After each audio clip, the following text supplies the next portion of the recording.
Welcome back नाजरीन। तो सुहेल साहब, सैयद नूर साहब कहते हैं कि आप इनके साथ मिलें और ये वर्ल्ड क्लास मूवी बनाएं, Pakistani movies which can put Pakistan on the world map, और ये मनी बैक गारंटी कर रहे हैं। ठीक है, तो what would you need? I need the money to put in escrow. जो भी फंड्स होंगे, जो बजट होगा, वो ये एस्क्रो में रख दें, तो I will be secure, then I will go. अगर मेरे पास वो बजट हो तो मैं खुद ना बना लूं। तो फिर गारंटी किस बात की दे रहे हैं? गारंटी ये है कि मैं आपको कमा के दूंगा। गारंटी वो सक्सेस की, मतलब गारंटी इज फॉर वर्ड्स ना, नॉट इन प्रैक्टिकल। नहीं, अगर नहीं इतनी अगर आप जज्बा नहीं रखते पाकिस्तान, नहीं, लेट्स से नहीं, वो ठीक है, की बात नहीं। आपने महेश भट्ट से ली थी गारंटी? हाँ, आपको बताता हूँ क्या गारंटी। अच्छा, एक बात बताएं कि अगर ये आपको मार्केटिंग प्लान जो है जिसमें इतने, I know marketing plan very well. I have release film in Pakistan. I know the collection up to the grass root, कि कहाँ क्या है, कितने सिनेमा में कलेक्शन और परसेंटेज ऑफ डिक्लाइन क्या है एवरी वीक की, मेरे पास सारा डाटा है।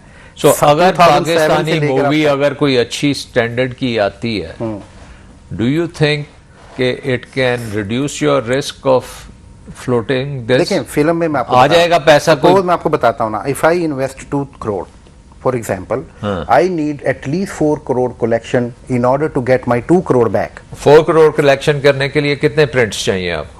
बात 10 सिनेमों से भी हो सकती है 4 करोड़ की कलेक्शन। ये तो फिल्म के चलने के ऊपर है ना। कौन सा बिजनेस ऐसा है जिसमें आपको 100% पैसे की गारंटी होती है वापस आने की? बहुत सारे बिजनेस हैं। I am involve in telecom business. मुझे उसमें पता है कि मैं कितने लगा रहा हूँ, कितने आ रहे हैं। आप रियल स्टेट में लगा दें, आपको पता होता है। नहीं, आपका कहने का मकसद ये है कि 2 करोड़ की कॉस्ट ऑफ प्रोडक्शन होगी, ऊपर जो 2 करोड़ होगा उसमें से आप कह रहे हैं आधा तो गवर्नमेंट ने ले जाना है, या यहाँ सिनेमा तो गवर्नमेंट नहीं ले जाती, यहाँ सिनेमा वाले ले जाते। आधा सिनेमा वाला ले गया। अच्छा। बाकी आपका 1 करोड़ बचा जी। उस 1 करोड़ में आपने कुछ क्या करना है? आई मीन इजंट दैट मेरी इन्वेस्टमेंट वापस आए, मीन कि जो मेरा लगा है वो तो वापस आएगा ना। हाँ, वो आएगा। ये वो बात कर रहा हूँ। हाँ। देखें, पाकिस्तान में इस वक्त जो कलेक्शनें हैं हमारी, उस पर खूब नजर है। ठीक है, मैं आपको बता रहा हूँ अब उसमें ब्रेक थ्रू हम कैसे कर सकते हैं, ये मुझे बताइए। ब्रेक थ्रू का एक तरीका है, जैसे मैंने कहा कि अगर मैं अपने तौर पे जो कोशिश कर रहा हूँ कि हम ओवरसीज राइट्स बेचकर अपना एक आधा हिस्सा या पौना हिस्सा या 25% फाइनेंशियल इंटरेस्ट वहां से रिकवर करें। ठीक है, फिर मेरी पीछे सिर्फ रह जाता है सिनेमा से कलेक्शन। पाकिस्तान में सिवाय सिनेमा की कलेक्शन के कोई कलेक्शन नहीं है। यहाँ फिल्म वॉश आउट होती है तो दोबारा लगने पे 2000 हफ्ते पे लगती है।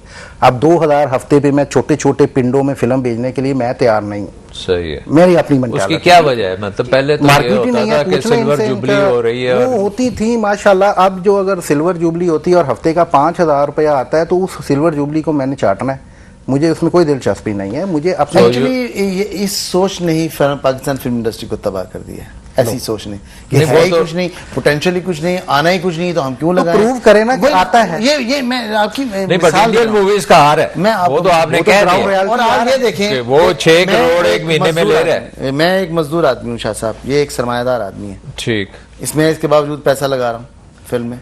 नहीं, अब मजदूर तो नहीं है आप ही, माशाल्लाह सरमायादार हैं। No, you are not. मैं मजदूर आदमी हूँ फिल्म का, और मैं मजदूर आदमी में पैसा लगा रहा हूँ, और ये सरमायादार जिनके पास बहुत पैसा है, वो लगाने में घबरा रहे हैं उस फिल्म इंडस्ट्री में जो हेल्प के लिए तरस रही है। वो ये कह रहे हैं कि इंडिया में जब वो मूवी टेबल पे आती है तो इनका रिस्क खत्म हो चुका होता है। इस शेर को इंडिया का लहू लग गया ना दांतों में। नहीं, ये वो बात नहीं है। ये गलत बात है। अब हम इनके आपको अब इस शेर के टाइम की बात है। एक टाइम हमारे पास भी ऐसा था। ये गलत बात कर रहे हैं। इसको इस नज़र से ना देखें। पाकिस्तानी जो हैं दुनिया में उठ के जाते हैं और पता नहीं कहाँ कहाँ इन्वेस्टमेंट करते हैं। अपनी इन्वेस्टमेंट होती है, कोई रिश्तेदारियाँ वहाँ खड़ियाँ नहीं हो जाती हैं उसके साथ। पॉइंट सिर्फ इतना है कि हम अगर इस मुल्क में एक इंडस्ट्री है जो कि डिमोलिश्ड है या डिमोलिश्ड हो चुकी है, जिसमें नुकसान ही नुकसान नज़र आ रहा है, तो आप राइट माइंडेड होते हुए उसमें बिना देखे पैसा नहीं लगाएंगे। That is reasonable। ठीक है, फिल्म बनाना आपने डुबोना नहीं। जी बिल्कुल, मैंने फिल्म इंडस्ट्री से कमाया नहीं है जो मैं इनका कर्ज उतारने के लिए वहां उसमें लगा दूं। मेरी सिचुएशन कुछ डिफरेंट है, मैं आउटसाइडर हूँ, मैंने अपनी सारी जिंदगी फिल्म इंडस्ट्री में नहीं गुजारी है, ठीक है, मेरे लिए शायद वो पैशन मेरे दिल में नहीं हो सकता जो इनका है, क्योंकि इन्होंने अपनी लाइफ टाइम वहां गुजारी। देखना ठीक है, मैं ये कह रहा हूँ कि हम अच्छी फिल्म बनाएं जो प्रेजेंटेबल हो वर्ल्ड वाइड, जिसको हम ओवरसीज भी लगा सकें, जिसके जरिए हम पैसा भी रिकवरी भी इकट्ठी कर सकें। अब यहाँ पे कहते हैं मर्सिडीज बनाओ टोयोटा की प्राइस में, तो टोयोटा के पैसे आप लो और दो हमें मर्सिडीज, वो कैसे मैं कर दूं भाई?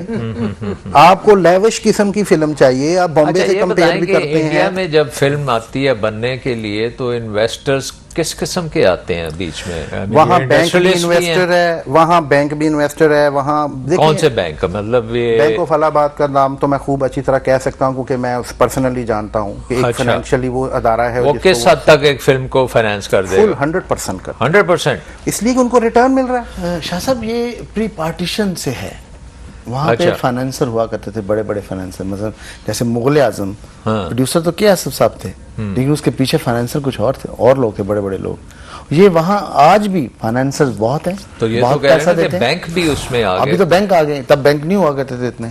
बैंक वहाँ क्यों आए? पहले नहीं थे। बैंक को उन्होंने रिजल्ट दिखाया कि look these are the figure. वहाँ पहले मेहनत करके रिजल्ट कमाने, जब जरूरत नहीं पैसे की तो फिर बैंक आया। 90 के बाद वहाँ कॉर्पोरेट इन्वॉल्व हुआ इंडिया में और फॉरेन इन्वेस्टमेंट आई। सोनी बीएमजी ने महेश भट्ट के साथ 4 फिल्मों का कॉन्ट्रैक्ट किया 100 करोड़ इंडियन में, 100 करोड़ इंडियन।